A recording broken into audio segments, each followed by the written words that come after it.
Muy bien, ¿cómo podemos saber lo que ha pasado hace 50 años? Los que no estábamos allí. ¿Cómo podemos saberlo? ¿Cuál es la forma de averiguar lo que ha pasado hace 50 años? ¿Libros? Muy bien, ¿qué más?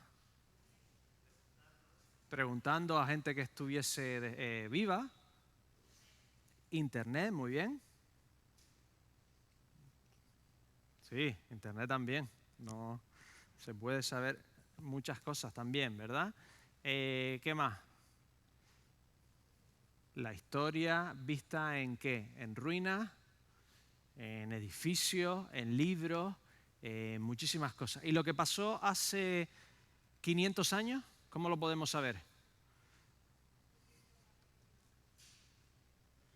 Muy bien, lo mismo, yendo a las mismas fuentes originales, no necesariamente Netflix, sino yendo a los textos, los edificios, las ruinas. ¿Y lo que pasó hace 2000 años? Exactamente lo mismo.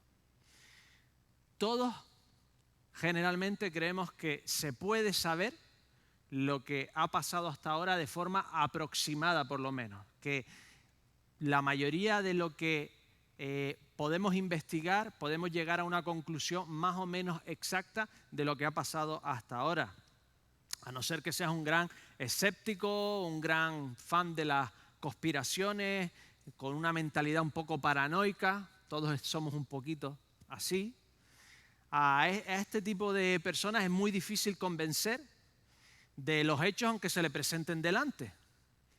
Pero para el resto, la mayoría creemos que la Tierra es redonda, bueno, achatadita por los polos. Creemos que Estados Unidos visitó la Luna. Creemos que el universo se originó de la nada y lo que hoy vemos se formó de una forma muy exacta, lo que llamamos, los que creemos ex nihilo, Dios lo creó, de no haber nada a crear algo que se fue expandiendo. Creemos que la Segunda Guerra Mundial sucedió de verdad y los grandes vencedores fue Estados Unidos, Gran Bretaña, y los grandes derrotados fueron Alemania y Japón. Creemos que Inglaterra y España fueron grandes potencias, por eso son los dos idiomas más extendidos en el mundo por kilómetro cuadrado, no por persona que lo habla. Vamos más al pasado y creemos que los musulmanes conquistaron casi todo el Mediterráneo y buena parte de Asia, por eso es la segunda religión más grande del mundo y todavía podemos encontrar mezquitas, restos, textos.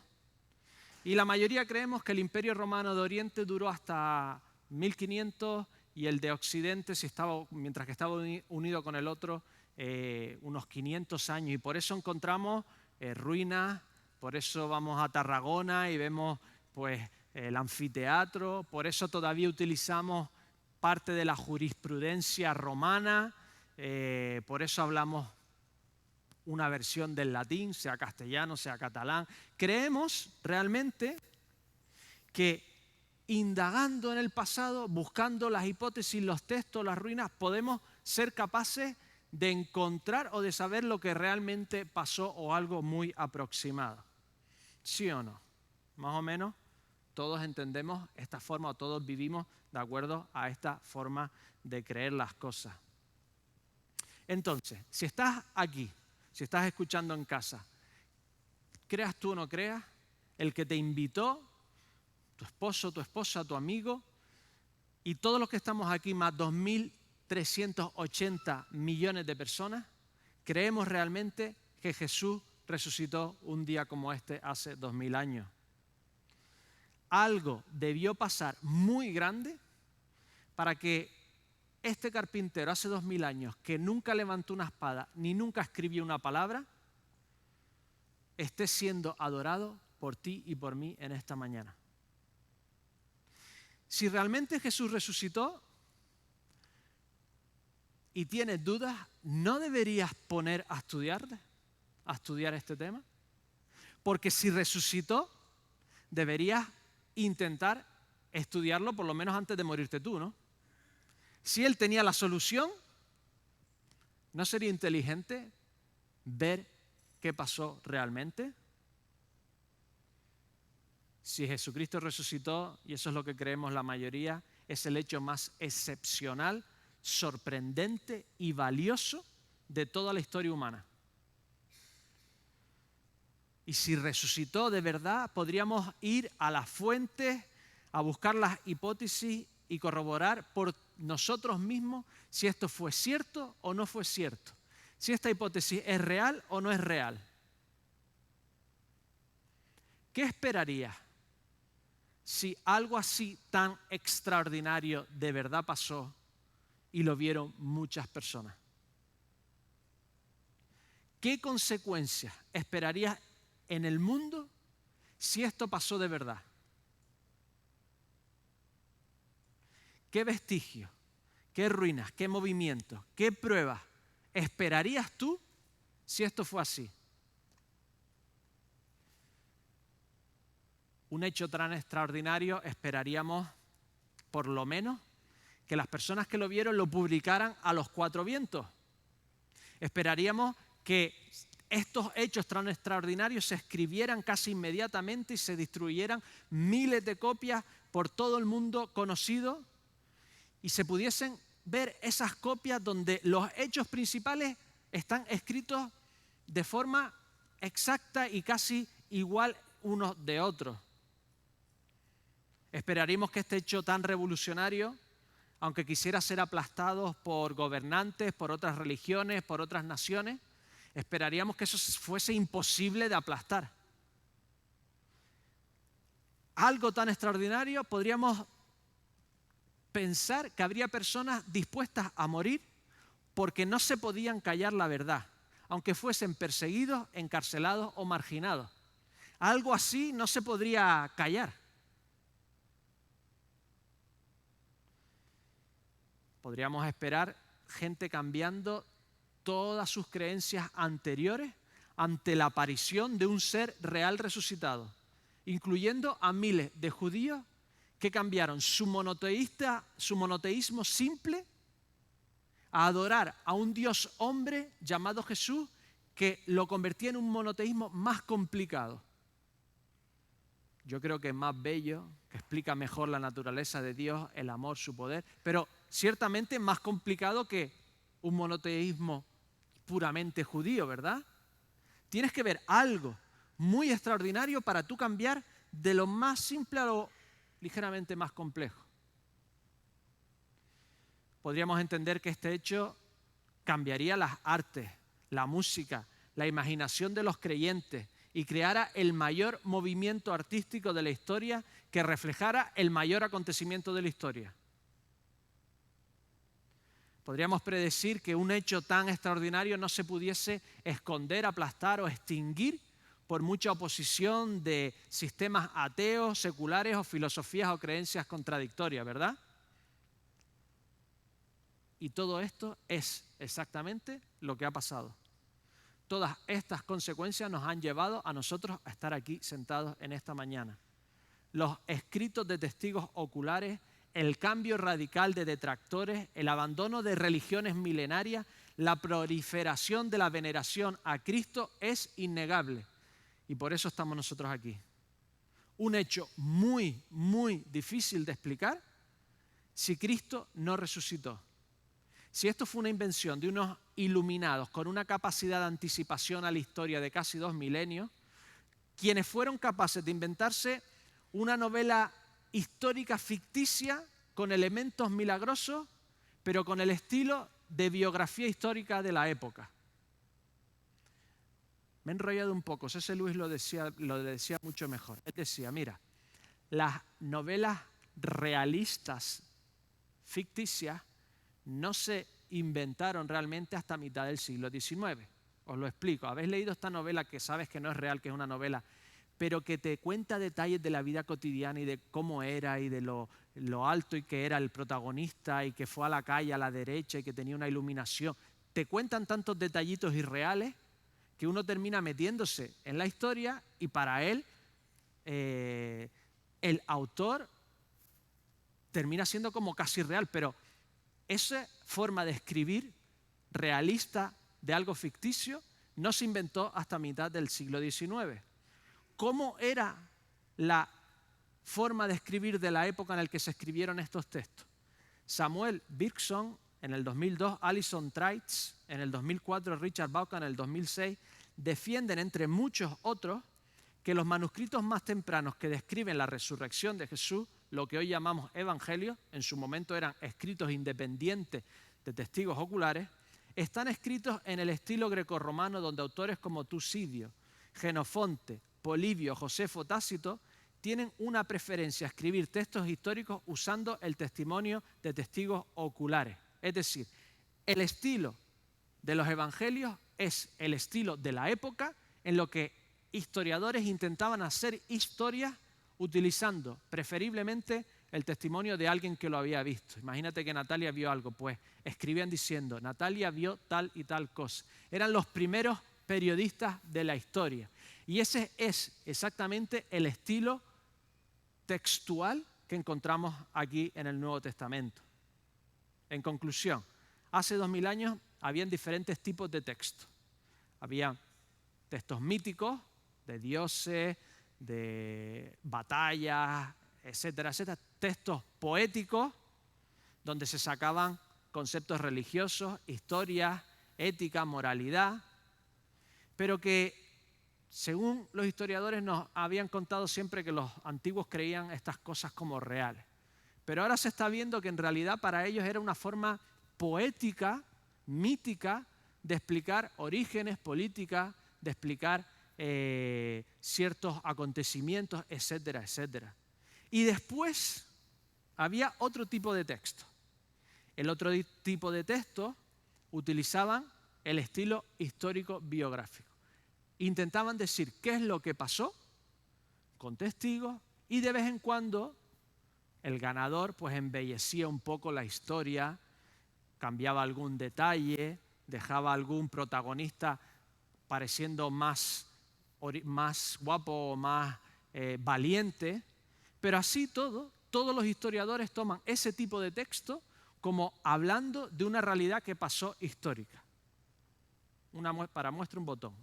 Dice, el relato, lee conmigo, de Floro sobre el número de tropas en la batalla de Farsalia difiere del propio relato de César en 150.000 hombres, pero nadie duda de que hubo tal batalla o que César ganó. Nadie duda eso en absoluto. Según Josefo, otro caso, la embajada de los judíos ante el gobernador Claudio, fueron a verlo, un grupo de judíos, tuvo lugar en tiempo de la siembra, mientras que Filón la sitúa en el tiempo de la cosecha. Pero que hubo tal embajada es indiscutible. Los ejemplos de este tipo se pueden multiplicar casi hasta el infinito. Los historiadores creen que pueden ir a la fuente y sacar la verdad, sacar qué es lo que había pasado. Desconozco, a lo mejor me decía vosotros que existe alguno, yo lo desconozco y la mayoría de estudiosos lo desconoce, escritos históricos, donde los hechos principales fueran invenciones mitológicas intentando hacerlas pasar por historia. Los autores de los primeros manuscritos acerca de Jesús se tenían que haber confabulado para escribir un nuevo estilo y adelantarse 1900 años a la historia y arriesgarse a morir o ser marginados ellos y su familia por una fábula autofabricada prediciendo que tendrían algún tipo de gloria. ¿Entendéis lo avanzado que les tenemos que suponer a estos autores que tenían que hacer para inventarse una historia con fábulas míticas metidas, haciéndola pasar por historia y morir por esas mentiras que habían autofabricado?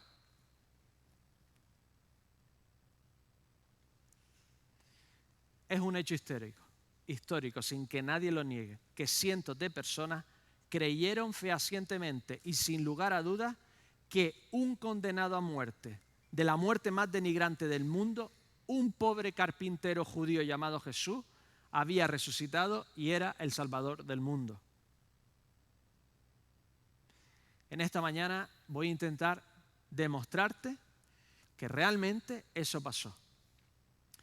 ¿Cómo se hace en filosofía la evaluación de si una creencia es racional o no es irracional, si te la deberías creer o no te la deberías creer?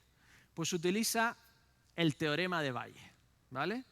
Si te conoces el teorema de Bayes, esto es una simplificación de lo que es, pero más o menos para que nos entendamos todos os lo voy a explicar rápidamente. Cómo un pensamiento se puede creer o no se puede creer de forma racional o no, ¿vale? Teorema de Bayes, vamos a coger el Madrid, por ejemplo. El Madrid ganará la 14ª Champions League, ¿vale? ¿Cómo te lo crees o no te lo crees? Si no te lo crees para nada, es un 0, ¿vale? Si estás completamente seguro, y estar completamente seguro de un hecho futuro es imposible, es un 1, ¿vale? Hasta el más forofo no diría, bueno, lo creo como un 1. ¿Cómo se evalúa si tú estás siendo racional o no? Pues se le pone un trasfondo, ¿vale? A tu creencia se compara contra un trasfondo. El primer trasfondo podríamos decir que el Madrid ha ganado 13, ¿vale? La gana cada 5 años más o menos, por lo tanto ha pasado 3 o 4 años. Con este trasfondo, tu creencia en que la va a ganar sube un poquito, ¿no? ¿Y si le añadas que el Madrid es el equipo con más suerte del mundo? Lo voy a explicar. Es el equipo que más goles marca a partir del minuto 80 y marca un 14% de sus goles a partir del 90. Se fabrica la suerte, ¿no? Dirían, ¿vale? Si añado eso, ganará la 14, ya me empiezas a subir de un 0,3 a un 0,4, ¿verdad? Un 0,5 es que ni lo sabes ni lo dejas de saber, ¿sí? ¿Vale? Pero a lo que el trasfondo positivo que te aumenta, también le puedes poner trasfondo negativo. ¿Qué pasa si se lesiona Benzema? ¿Vale? Que ganara la Champions League este año, si se lesiona Benzema, ya de 0,4, 5, 6 se te baja a 0, ¿no? 0, algo. ¿Entendéis la forma? Si soy capaz de establecer que la resurrección de Jesús es más de un 0,5, soy, a partir de un 0,5, totalmente racional. Los cristianos somos totalmente racionales en creer en la resurrección y nadie nos podría decir que estamos creyendo una tontería. ¿Lo intentamos? Vamos. ¿Cuál es la P? La probabilidad. Este es el teorema de Bayes. La P significa probabilidad. De la resurrección con un trasfondo histórico. Cosas que han pasado o que nos dice la historia que ha pasado. Por ejemplo, hay mucho, ¿vale? Vamos a ponerle un trasfondo de lo que creen muchos académicos. Dicen que los textos que nosotros tenemos, las diferentes fuentes que nosotros tenemos, que las hemos aunado en un Nuevo Testamento como si fuera un libro escrito, pero son fuentes diferentes, de gente diferente, son increíblemente exactos históricamente. El doctor Peter Williams, profesor en Cambridge, está vivo, sigue dando clase, nos relata cómo la geografía de los autores es exacta y solo posible si eran personas que vivían en esa región. Si decías que bajabas de Jerusalén a Jericó y era cuesta arriba, todo el mundo sabría que te lo estabas inventando, ¿verdad? Las personas de los textos que se hablan estaban presentes en el lugar y en el tiempo que nos dicen los textos. Si no, cualquiera hubiese encontrado sus mentiras.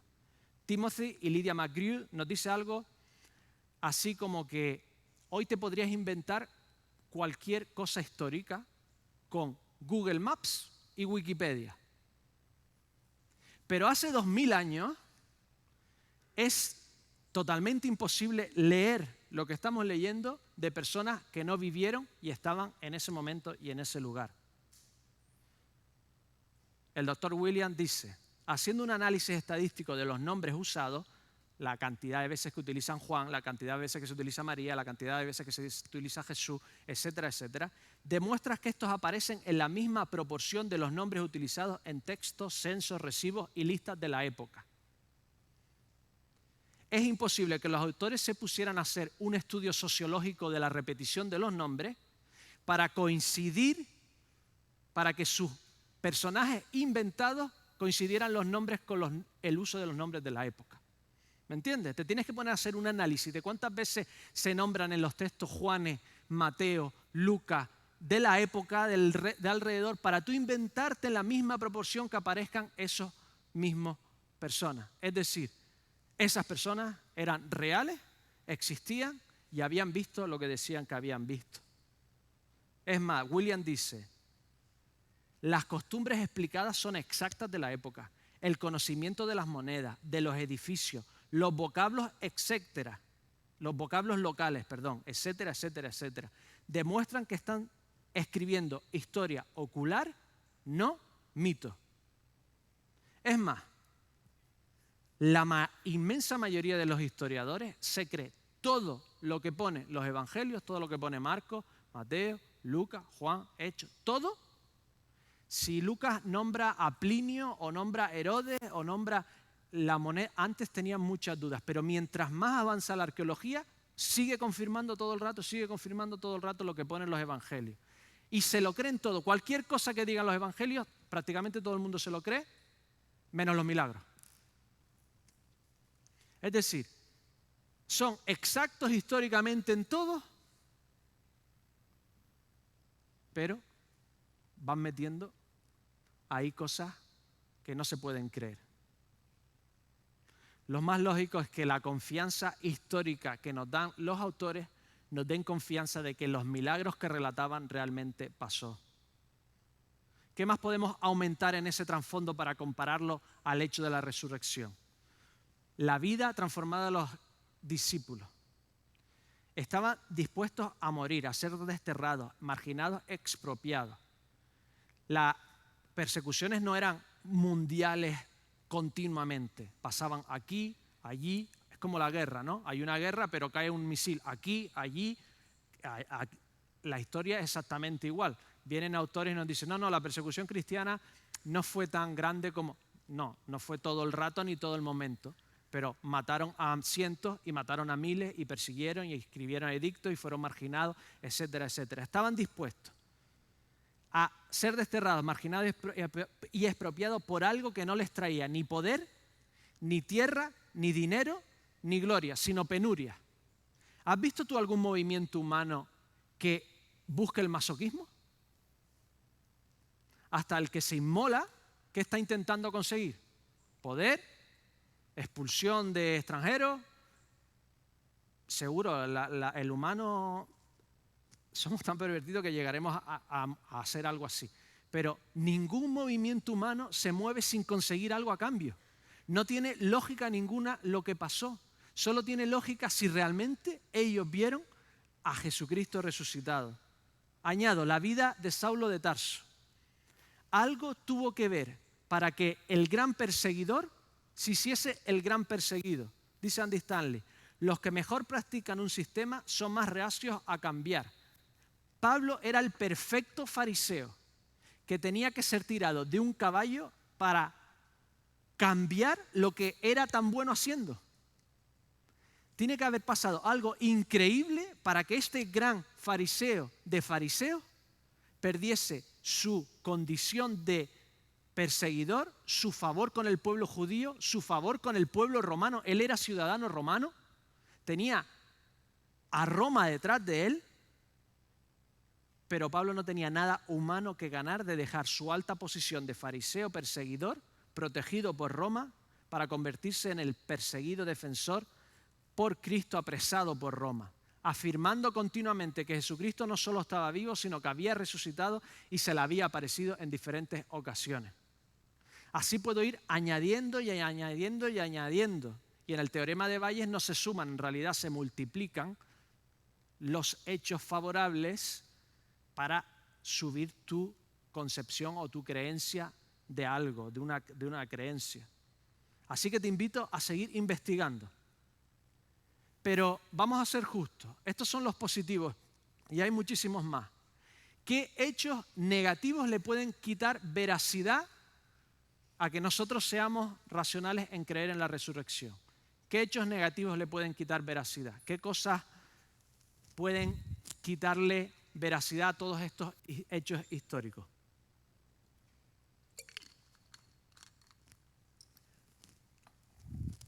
Voy a hablar de dos. Son los más comunes y de ahí prácticamente se derivan todos, ¿de acuerdo? Entonces, tenemos la resurrección y lo tenemos que comparar contra algún hecho para saber si es racional o no racional, si lo podemos creer o no podemos creer. Hemos hablado de los positivos, de lo que nos aumenta nuestra creencia en la consistencia de eso, ¿no? Hemos hablado de que los textos son históricos, confiables, el cambio de los discípulos. Ahora vamos a quitarle aquello que puede hacernos dudar de nuestra creencia, ¿vale? El primero, cuando te pones a leer, ¿verdad que parece que hay contradicciones en los textos? Que los que nos gusta estudiarlo vemos que aparecieron a 3 o a 4 o a... La supuesta inconsistencia interna puede hacer que algo no sea creíble, ¿sí o no? Esto es lo que más dudas trae, sobre todo a los creyentes. Sin embargo, mira lo que dice el gran Thomas Stark. Lee conmigo. Es un castellano un poco difícil, pero vamos a leerlo. Es muy importante lo que dice. Dice, debe observarse aquí que las variaciones parciales en el testimonio de diferentes testigos, está hablando de un juicio, del contexto de un juicio, en puntos minucios y colaterales, aunque con frecuencia brindan al abogado adverso un tema para abundante observación, ¿verdad que cuando dos testigos se contradicen, el abogado lo coge ahí, pincha y empieza a intentar desacreditarlos, ¿verdad? Pero mira lo que dice, son de poca importancia, a menos que sean demasiado prominentes, es decir, las discrepancias, y sorprendentes, deben atribuirse a la naturaleza de la mera inadvertencia, falta de atención o defecto de la memoria. Ha sido bien señalado por un gran observador que el carácter habitual del testimonio humano es una verdad sustancial, algo que te describe que ha pasado importante, bajo una variedad circunstancial. Cada uno te lo describe de una forma diferente. Ocurre muy raramente que los testigos oculares del mismo hecho concuerdan perfecta y enteramente en todos los puntos relacionados con ellos y que hay una coincidencia total y completa en cada particular. Lejos de fortalecer su descrédito, no pocas veces engendra una sospecha de acuerdo previo. En llano, te vienen dos personas que han visto un accidente y te cuentan los dos exactamente lo mismo. ¿Qué has pensado tú? Han hablado antes. Es lo que está diciendo aquí. Lo normal es que si tú estás allí, yo estoy aquí, vemos algo, tú veas una parte, yo vea otra, yo he mirado a lo mejor más tarde. Lo normal es que nuestro testimonio no sea exacto. Si es exacto, poco vale. La verdadera pregunta siempre debe ser si los puntos de variación y discrepancia son de una naturaleza tan fuerte y decisiva como para ser imposible, o al menos difícil, atribuirlos a las fuentes ordinarias de tales variedades, falta de atención o falta de memoria. Esto es lo que está pasando en los evangelios. Los evangelios describen muy exactamente milagros, mensajes de salvación y casi sin variación la crucifixión, la tumba vacía, la resurrección y la ascensión. Sí, es verdad, no todos nombraron a las diferentes personas o escribieron exactamente igual las mismas apariciones o el timing de las conversaciones, pero según académicos prestigiosos, no nos habla de una invención de un grupo que se reunió para elaborar un nuevo estilo textual, literario y engañar a todo el mundo. No era un grupo desesperado por suicidarse, sino que lo que nos dicen los diferentes evangelios es que personas oculares o testigos de lo que dijeron personas oculares exactamente vieron eso en ese lugar y en ese momento. 2. Y este es el gran, como dicen los anglosajones, el gran elefante en la habitación. A veces imaginan, ¿no?, que no hablamos de una cosa gigante que está ahí y no lo nombramos. ¿Cuál es el mayor problema para creer en la resurrección? ¿Cuál crees que es? No sé si el texto no lo habrá archivado. Si no, ¿cuál crees que es? Los muertos no resucitan. Los milagros no pasan. Los milagros no pasan. Tú le intentas convencer a alguien racional que creemos todos en una sociedad occidental que los milagros pasan y ¿qué te van a decir?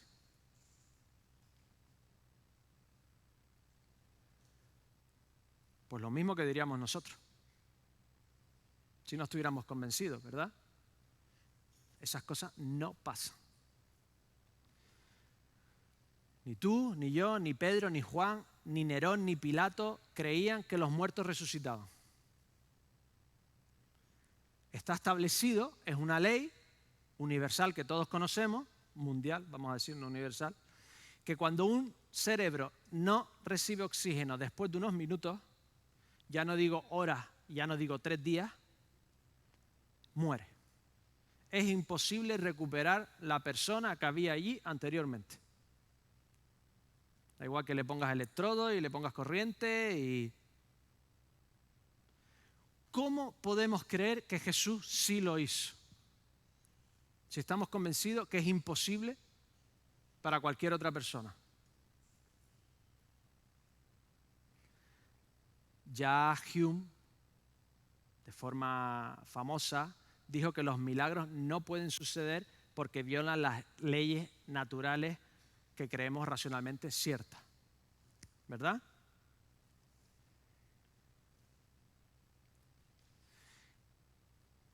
Y eso es cierto. Pero lo que pasó con Jesús no fue exactamente eso. No dice el texto que Jesús murió y resucitó solo.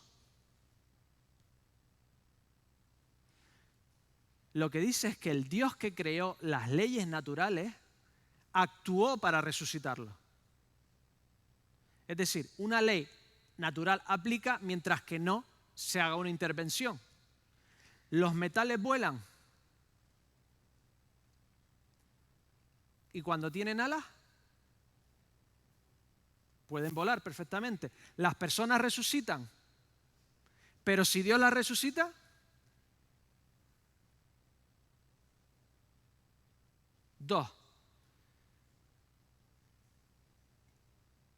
la verdad es que no pasan milagros. En realidad, que este mundo siga dando vueltas, en sí ya es algo totalmente extraordinario que lo damos como algo normal. Pero no es normal, ¿vale? Que me siga respirando, hay más formas de estar muerto que de estar vivo. Que siga respirando no es lo más normal. Se están estudiando galaxias y galaxias y todavía no se ha encontrado ni una bacteria en ningún sitio. No es pero vamos a enfocarnos en milagros que van más allá de lo que consideramos como cotidiano. Lo que nosotros llamamos leyes naturales son solo una generalización local de lo que pasa aquí, en la tierra, y lo que recibimos de fuera. Pero voy a decir algo muy loco. Es ilógico y irracional pensar como posibilidad que hay alienígenas en otra galaxia distante que cuando mueren se metamorfosean en algo muchísimo mejor, como una semilla de una planta. ¿Podría pasar? Nadie me podría negar que eso es posible. Me podrían decir que no lo han visto y que no. Pero posible es. Cuando nosotros decimos aquí, leemos aquí, que Jesucristo resucitó, no estamos diciendo que un simple humano resucitó.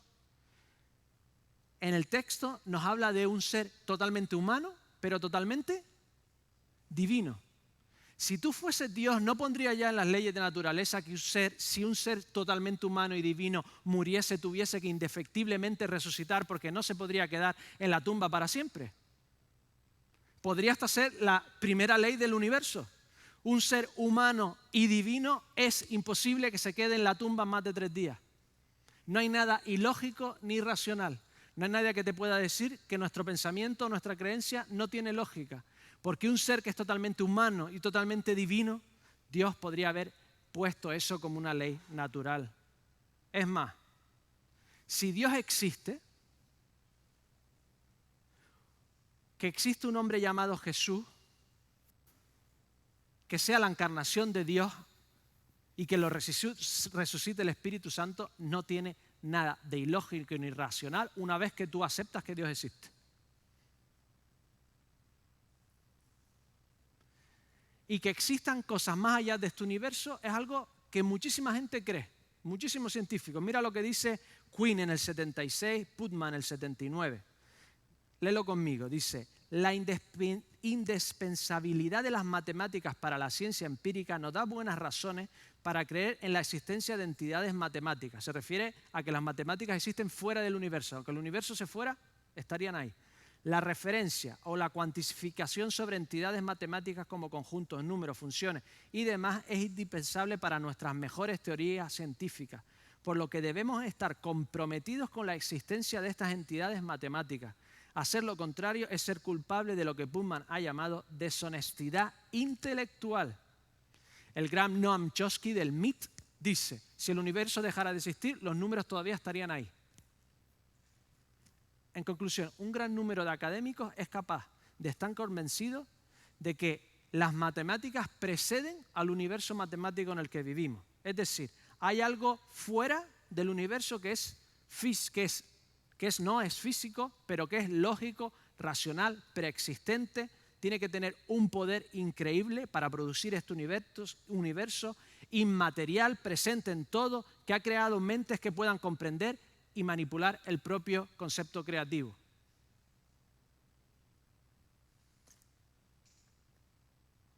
Y los locos somos nosotros. El gran John Lennox, doble doctorado de Oxford, sigue vivo, de Belfast,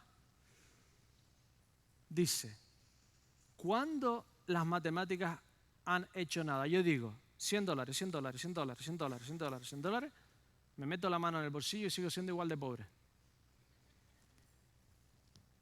¿No es más lógico creer que esto con un poder de creación tan grande, preexistente, racional, inmaterial, que ha creado mentes con capacidad de pensar, sea el creador que conocemos como Dios y no el número pi?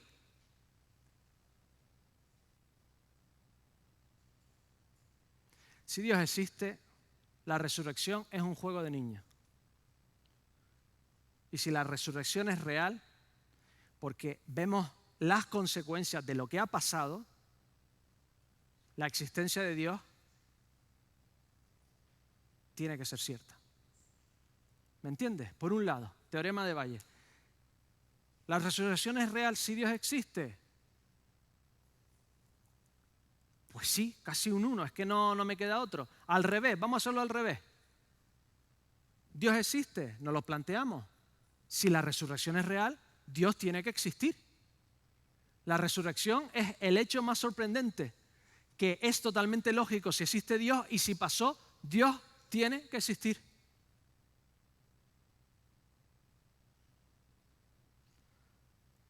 Concluyo con esta historia. El antiguo cardenal arzobispo de París, Jean-Marie Lastillière, en francés seguro que suena precioso, solía contar la historia de 3 niños que le hicieron una gamberrada al sacerdote local. Fueron al confesionario y se dedicaron a confesar todo tipo de historias salvajes. Los 2 primeros contaron la historia y salieron corriendo, pero el sacerdote ya en el segundo se dio cuenta de la jugada. Así que agarró al tercer niño, después de contarle todas estas historias, y le mandó a hacer una penitencia.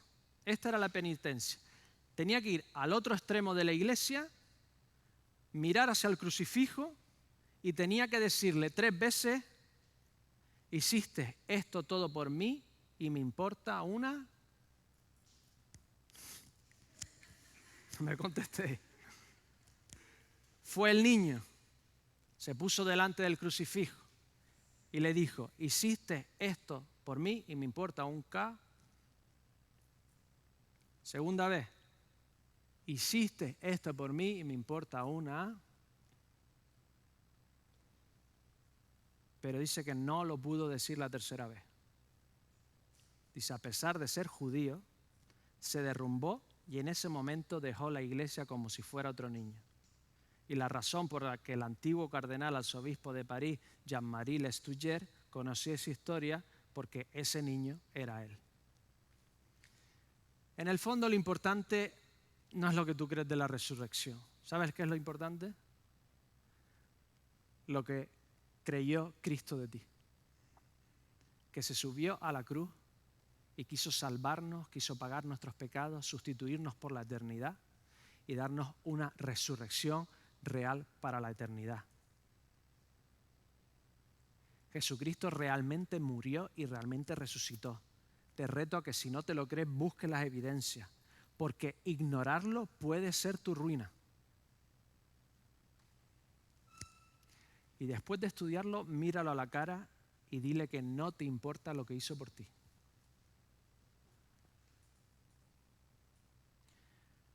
Estúdialo de verdad, con humildad. Y después míralo a la cara y estate completamente seguro que no resucitó para seguir viviendo tu vida. Porque si lo hizo, es la mayor esperanza que tiene este mundo. Es la mayor esperanza que tienes tú y que tengo yo para tener una eternidad con Dios. Oremos.